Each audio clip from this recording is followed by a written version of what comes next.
County Meath is famous for many things. One of them is a precious treasure known as the Tara brooch. This magnificent object was actually discovered in a wooden box at Bettystown on the coast.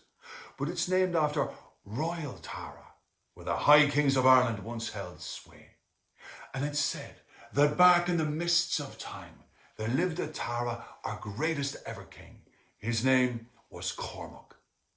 Cormac was wise and just, and it's said that Ireland was so rich under his rule that you could actually walk across the River Boyne without getting your feet wet. There were so many fish in the water.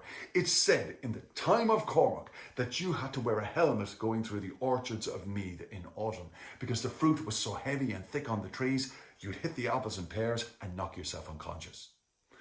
Cormac, he loved to walk early in the morning. And one day he was going along the road, listening to the singing of the birds, taking in fresh lungfuls of Meath fresh air, when he heard mysterious music coming out of nowhere. He looked to the north and to the south all around him. Then he discovered coming towards him a man, a young man. He was wearing beautiful clothes. In his hand, the young stranger had an apple branch. And there were golden apples on this branch, softly touching off each other in the morning breeze. That's where the music was coming from. Cormac was astonished and beguiled. He had to have this branch. The man walked up and he bowed before Cormac and he said, "High King of the Irish, it is an honour to meet you." And he shakes the branch. More music comes out. Cormac said, "An honour to meet you too. This precious object. I have many treasures. I even have the sword of Cuchulainn hanging by my side. But this, I've never seen the like of it. I must have it for my people. What would you take for it?" And the stranger said, "I do not want one thing. I do not want two things. I want three things. Anything I want, you must give it to me, and you shall possess this magic branch of the golden apples." Cormac said, "Anything at all." "Anything? Yeah, anything. It's a deal. I will come and claim the first thing next year, then the year after something else, and the year after that, the last thing." "Okay, it's a deal." "Oh, be careful. Do not make a deal unless you know what you're giving away."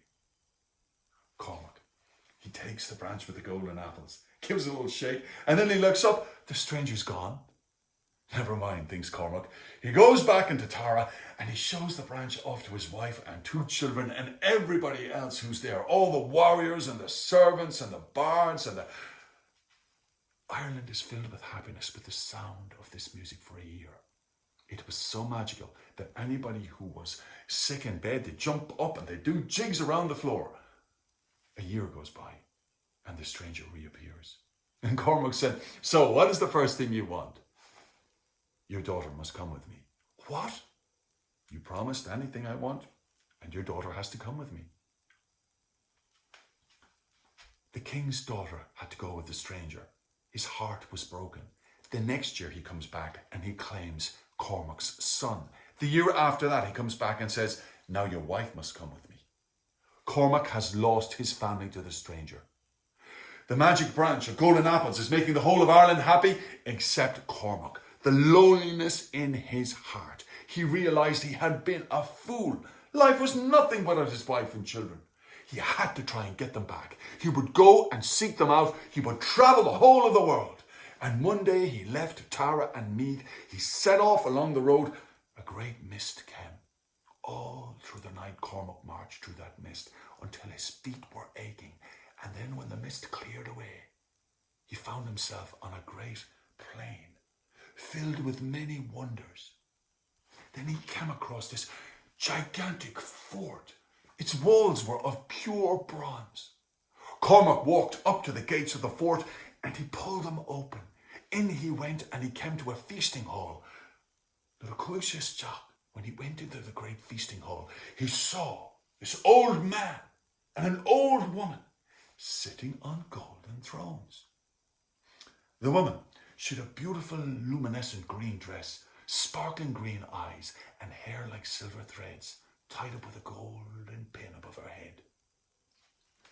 The old man, The Aesog of the Vaughan air, he'd a long white beard down to his belt, tucked under his belt. He smiled and he said, "And who are you? And what are you doing entering our feasting hall this day?" "I am Cormac MacArt, High King of all the Irish, and I am on a quest." "A quest? You must be hungry. Eat." And then the old man just went like this. He clicked his fingers, a door opens, and in walked a gilly. That's a name for a servant. The gilly's got this big pig on his shoulders. He throws the pig on the floor and he cuts it into pieces.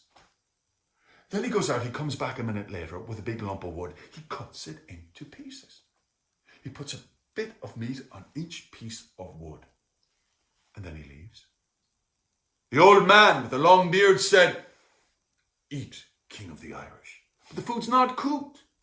"Tell a true story and the food will cook itself," said the old man. Cormac said, "You go first." And the old man said, "I have many pigs like this. This pig, when it is eaten this night, I will throw the bones out the window.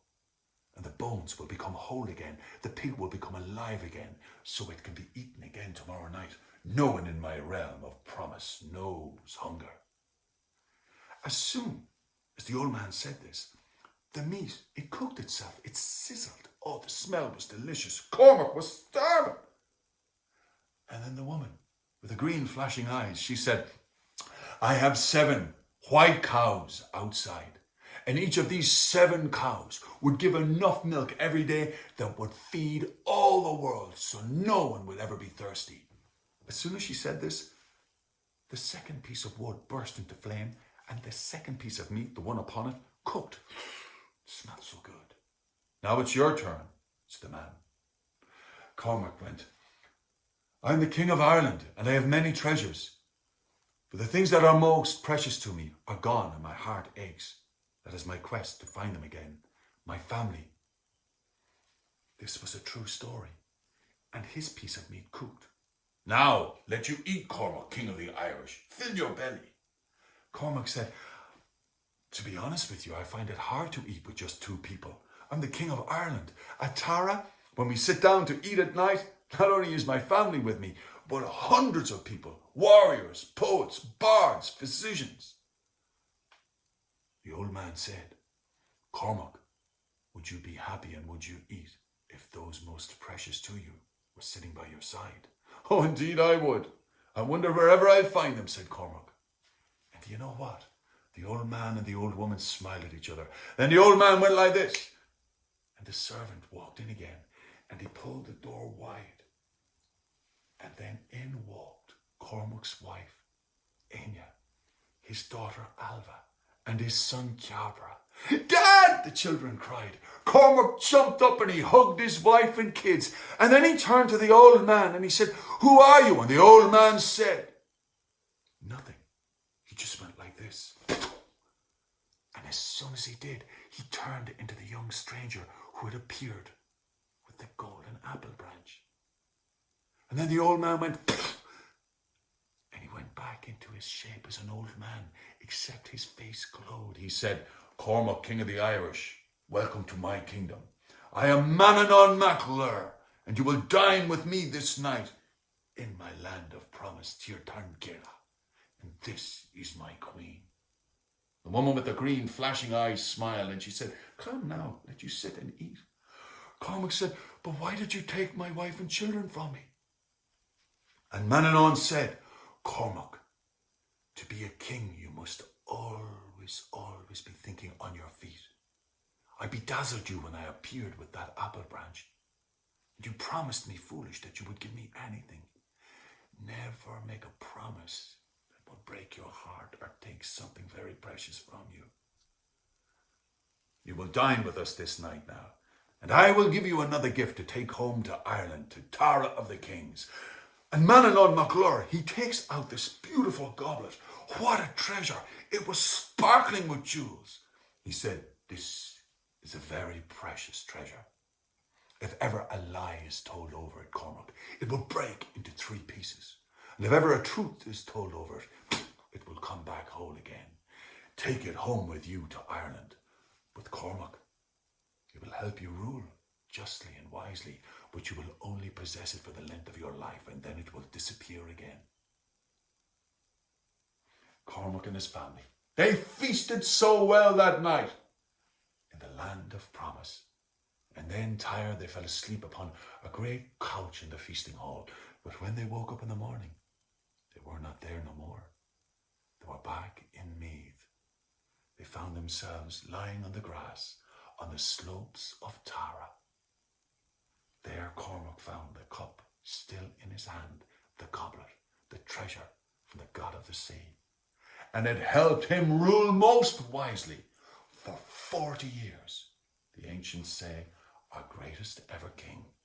He made the laws of Ireland. But on the night he passed away, the goblet, the cup disappeared. Where can it be? Somewhere in the county Meath. I hope that you discover it. The precious goblet of Cormac MacArthur. And that's another tale from Old Meath. Hope you enjoyed it. Thanks for listening. Slán!